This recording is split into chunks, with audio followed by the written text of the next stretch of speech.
The last talk in this set is given by Neelakantan Krishnaswami, and the title of the talk is Superficially Substructural Types.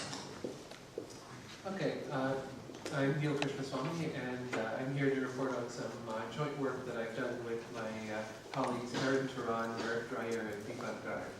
So I'm very happy here to be on a conference on functional programming, and I'm going to sort of celebrate by talking about state and mutation. I mean, it's a little bit less absurd than it sounds, because we're here to push the boundaries on functional programming, and handling state has traditionally been difficult in functional programming languages. But over the past decade or so, a lot of progress has been made by applying substructural logic to the problem of reasoning about imperative programs. And by substructural logic, I mean things like linear types and separation logic. And both of these things have a common way of dealing with resources. The idea is that elements of types own resources, say a region of memory. And what we can do is we introduce a tensor or tensor type which allows you to pair together elements which own disjoint resources. So an element of A tensor B has two components, each of which own a different resource. And as a result, when you apply an operation on A that takes A to A prime, it may modify the resources owned by the A component, but it will leave you can lift it to a function that leaves the B component completely untouched. And this is known as the frame property in separation logic, and is sort of fundamental to reasoning about stateful programs in a modular way. And the separation logic and linear types have been extremely successful. We can prove all sorts of exciting programs, like up to and including garbage collectors and operating systems. But most forms of substructural type systems work with sort of a fixed notion of resource, typically the heap that's given up front. And so you have a physical resource that's specified at the time that the type system or the logic is defined, and users can't extend this notion of resource. But if you look at almost any standard library, you'll find that it introduces all sorts of new abstract resources. For instance, files or database connections. And as a result, it can be problematic to program with these user-defined resources, and that's the problem we address in our work. So what we've done is we've given a new programming language based on linear type theory that allows the programmer to define new logical resources. And these logical resources don't have to align with memory separation. So they can actually alias data, but you still get to use the tensor product. So you still get to group disjoint resources, say two different files, and you still get to use the tensor product, and therefore you still get the frame property even for user-defined resources. As a sort of example, what do you call it? Like an exemplar of this kind of situation. Let's look at a bank account. So we have a bank account which we'll take to be a collection of accounts, each of which has a user and an account balance, and we want our ADT on this bank account data structure to operate on individual accounts. So for each account, we may want a credit or debit operation or something like that. So for instance, a credit operation might say, give me a user Anu, say, and an integer n, and if her account is at a balance x, applying the credit operation will change the state from Anu of x to Anu of x plus n. And this is a great type for such an operation, but there's a question, can we actually give a type like this? And whether we can or not in traditional substructural type theories depends on our implementation strategy. And now let me introduce an implementation strategy which is sort of obvious, but which can't support a type like this in a standard substructural type system. So let's model this bank account as just a plain old hash table. And in fact, it's a global hash table.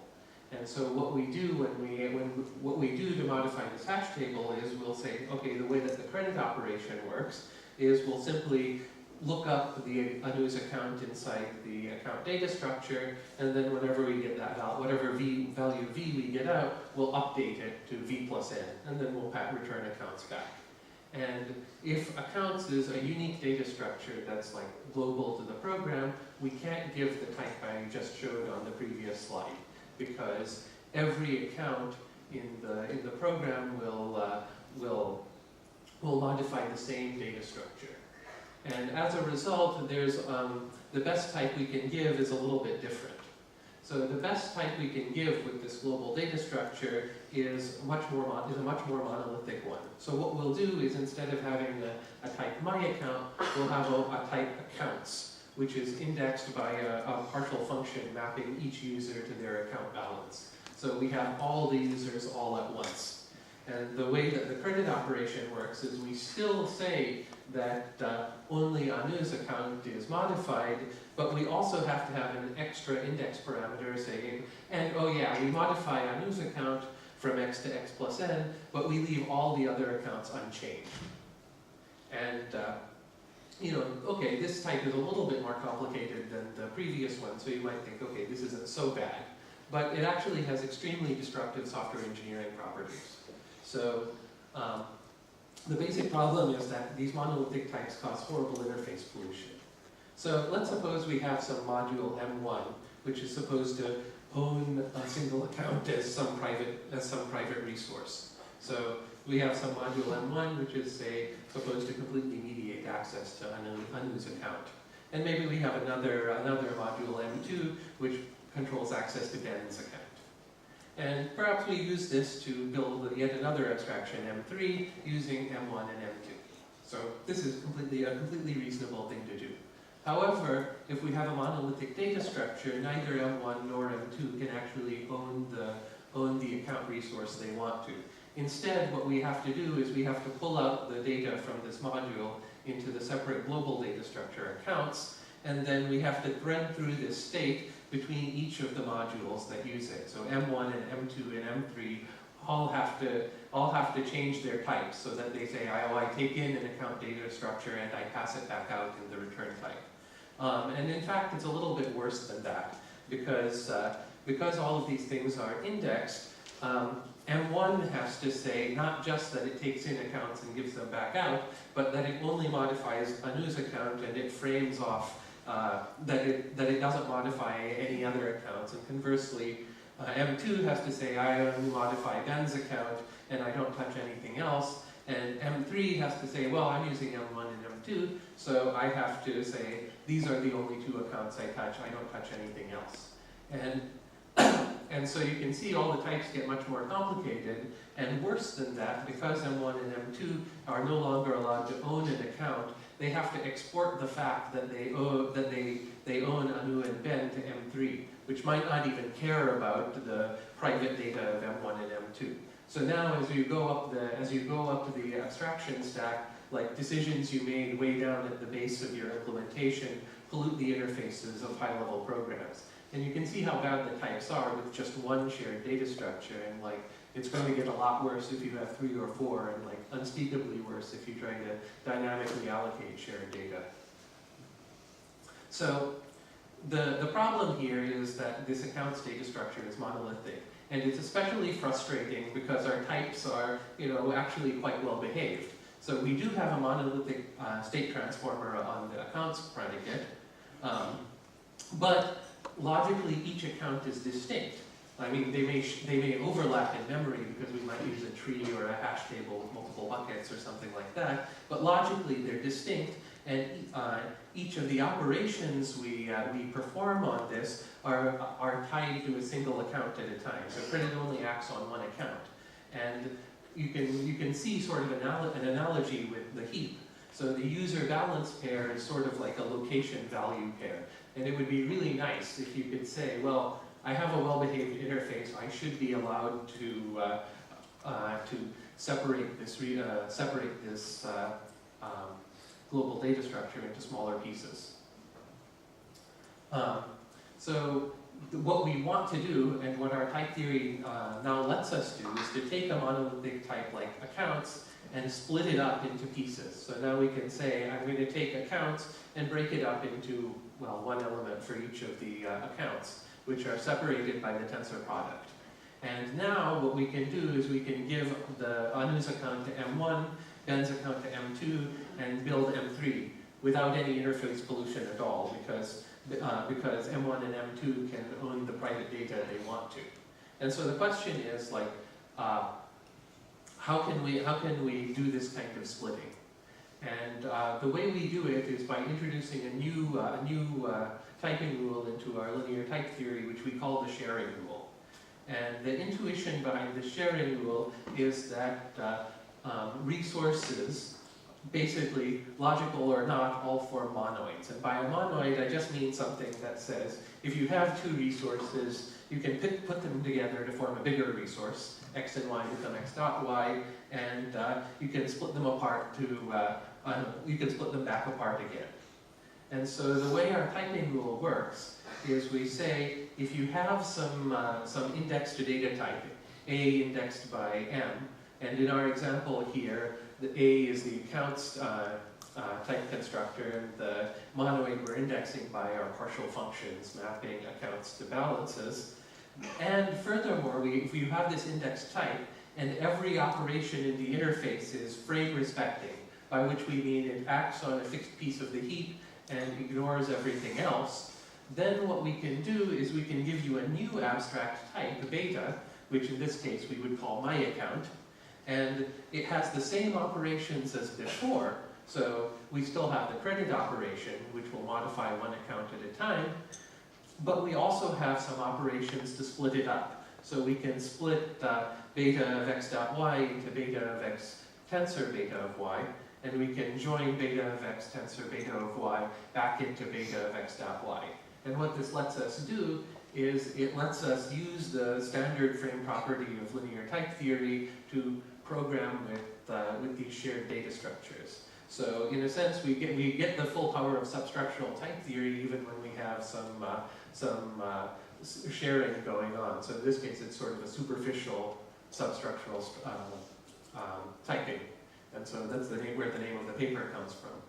So the idea of using a monoidal resource semantics is very old. Like, it goes right back to the origins of bunched implications, and may even go further back to the semantics of linear logic, actually. And this idea of modeling different kinds of resources with monoids has been used to produce a variety of separation logics. So there are separation logics to handle things like memory allocators that have a shared free list, or monotonic counters and other kinds of alias data structures, fractional permissions, weak references. The list goes on and on. In a funny kind of way, it's almost the case that for each program, you generate a new program logic based on separation logic and prove it correct. And what we've done is we've given a type system that can handle all of these examples in one type system. And if you look at and in fact, you can even combine these, you can combine all of them together. So you can look at our paper to see these examples worked out in detail.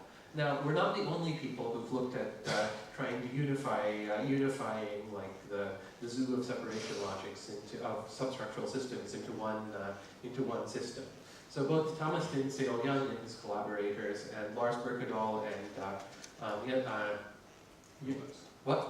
Jonas Jensen have studied this problem. So what they've done is they've looked. Both of these work have looked at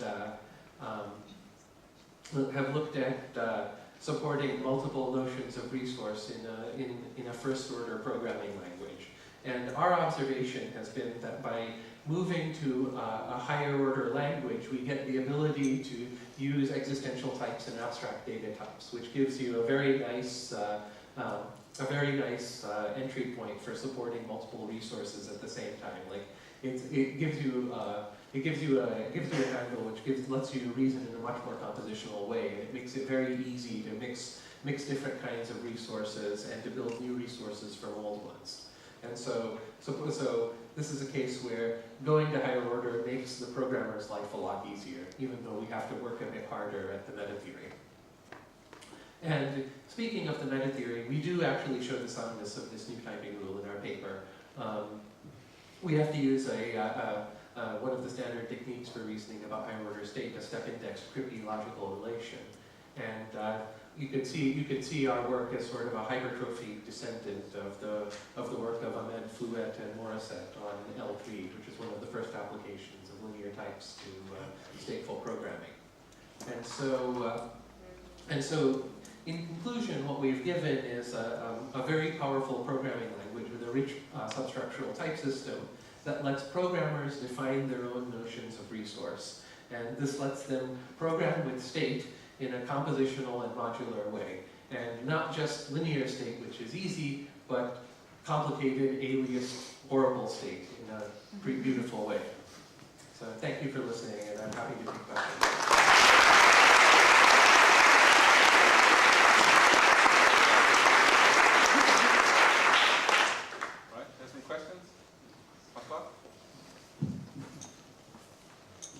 Hi. If you have concurrency in the language, does the share